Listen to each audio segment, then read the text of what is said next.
In this video, we are going to be dissecting the LM liftoff sequences beginning with Apollo 11 and ending with Apollo 17. In this video, however, I'll be looking only at a few of the issues raised in the original Apollo Detectives video, as they get so much wrong, and offer so many opinions as fact, that even debunking a 12-minute video, point by point, takes far more time than I'm willing to waste. As these sequences were supposedly filmed on the lunar surface in the vacuum of space— No, not supposedly. All the 16mm film footage of all 6 liftoffs from the moon's surface were filmed on the lunar surface. You've had 53 years to prove otherwise, and to date you've proved nothing. Let us now take a closer look at some of the problematic areas that Dr. Rasa Viharii, Robert Williams, and Scott Henderson have recently discovered. Is that Dr. Rasa Viharii or Dr. Rasa Viharii? There seems to be some confusion, and is it possible for Dr. Viharii to provide some links to some of his scientific papers? We cannot find any, and we did look.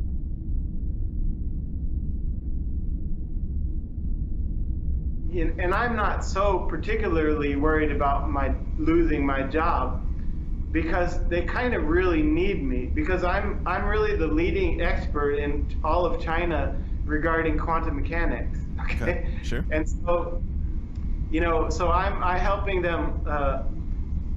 I'm helping them. China has a very primitive quantum mechanics program. In all the top. Quantum mechanics is a brand new subject in China, and I'm one of the people who's helping them to understand what is all this about. So they appreciate me and the things I'm doing for them. So I was studying astrophysics in America, and I graduated in 1999, and I was actually offered a job at NASA, but I turned them down, and I went to India to study medicine. So that's why I have an Indian sounding name. And I said, and of course they said, of course it was fake. And they have a big map. They have the most detailed surface map of the moon, and so it's very clear, for them that what we see in the LRO photos of the landing site, that's not what's really there on the moon. We have this new kind of, we call it quantum energy. Anytime you're breaking the Newtonian physics, because according to Newtonian classic mechanics, you can't get more energy out than what you put in. So if you actually are getting more out than in, it means there's some quantum phenomenon going on. And I was actually the one who wrote the quantum mathematics. When I arrived in China 5 years ago, they had this machine, and they couldn't explain how it was working. So they came to me, and I showed them the math. I said, this is how it's due to this quantum phenomenon that you're able to get more out than in.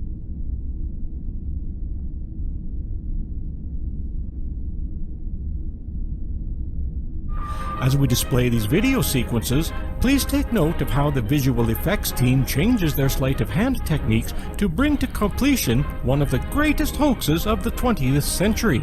As I said, I'm only going to be looking at a few of the issues as raised in the AD video. So, for those who don't know, every single LM landed with the sun at its back. This was so astronauts weren't blinded by staring into the sun during landing, and it enabled them to see the landing site much better, as large objects would be casting distinct shadows. At liftoff, the ascent stage would lie straight up for approximately 15 meters, at which point the pitch over maneuver would occur. The ascent stage pitches 54 degrees face down. Pay particular attention to the rolling text of events occurring on the left side of the screen.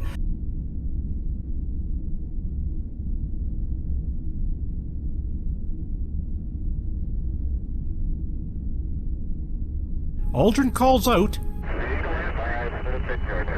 "This is where things get interesting." The camera being used to film this ascent sequence is referred to as the Maurer Data Acquisition Camera. It is a culmination of a video system combined with a replaceable 16mm film cartridge. This camera is fixed mounted to Aldrin's side of the window frame, peering vertically towards the set surface. As Aldrin calls out, pay attention to what is being displayed as the camera is pointing at the set surface, which remains unchanged. At any time, do you see the scenery changing as the LM is in the pitch-over transition?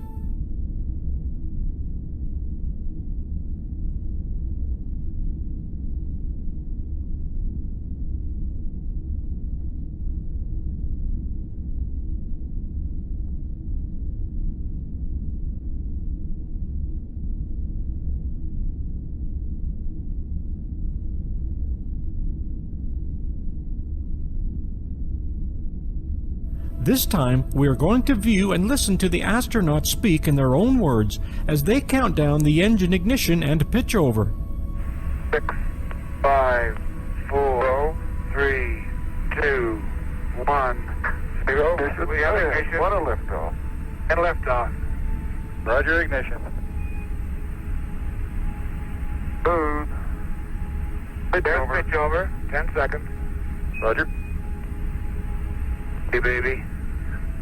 Pitch over is good. As you can plainly see and hear, the commentary on the audio track is not in correlation with what we are seeing in this video. I cannot see any sort of pitch-over maneuver occurring. Can you?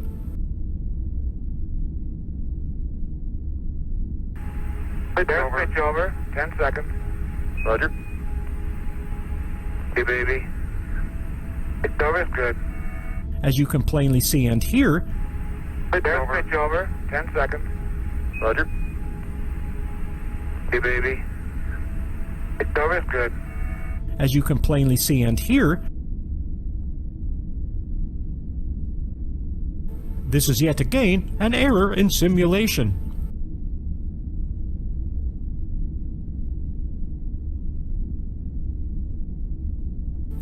We are now going to examine the Apollo 15 LM ascent from the set surface. Please pay particular attention to the LM's shadow as pitch over occurs around 12 seconds after liftoff.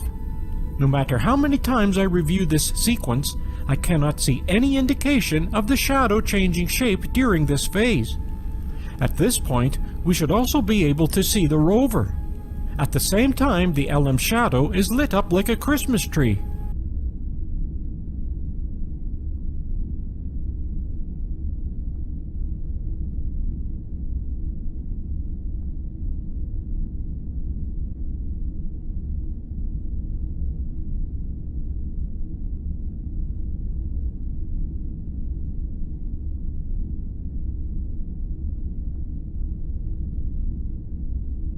How are these things possible? We like to refer to this phenomenon as errors in simulation. Let us now review the footage of the debris patterns and the direction that it travels. Dr. Rasa Viharii, a quantum physicist, has been reviewing this footage for some time. He refers to his findings as another smoking gun. I tend to agree after reviewing this film footage sequence with him. The craft at this point can only be directionally controlled by its retrothrusters.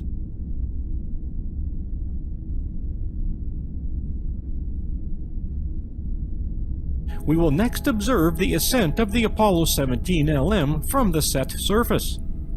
As the LM is ascending from the set surface, at 12 seconds in, we again hear one of the astronauts say, "Pitch over." "But is that what we are seeing?" Let us take a closer look at the onboard DAC camera. We again hear one of the astronauts say, Pitch over. "But is that what we are seeing?" We will next observe the ascent of the Apollo 17 LM from the set surface. As the LM is ascending from the set surface, at 12 seconds in, we again hear one of the astronauts say, Pitch over. "But is that what we are seeing?" In order to give you a visual indication of what is taking place, we will next observe the ascent of the Apollo 17 LM from the set surface.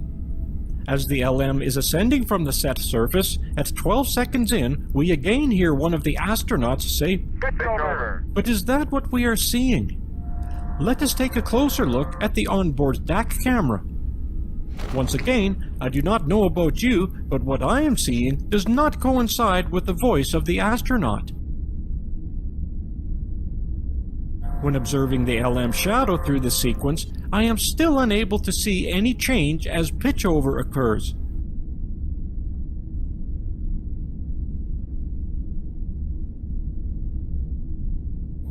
Last but not least, let us review the liftoff sequence of the Apollo 17 LM as it ascends from the set surface. Once again, Robert, it's not a set. There is no set surface. It's the lunar surface, and it's the real one, 53 years after the event, and no one has ever proven otherwise, and they never will.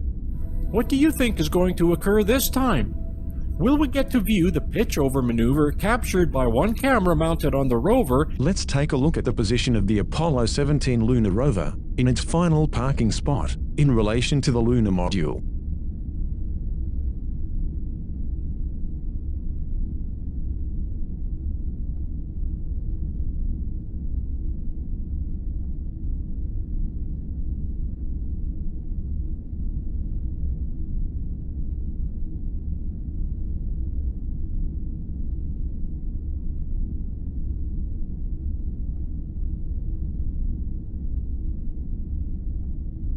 When the A-17LM lifts off, it will travel as shown by the red arrow, away from where the lunar rover is parked.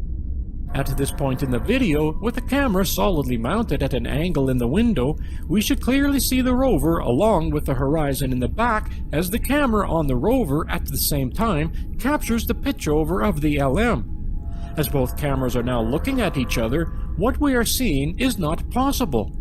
This yet again is nothing more than an error in simulation.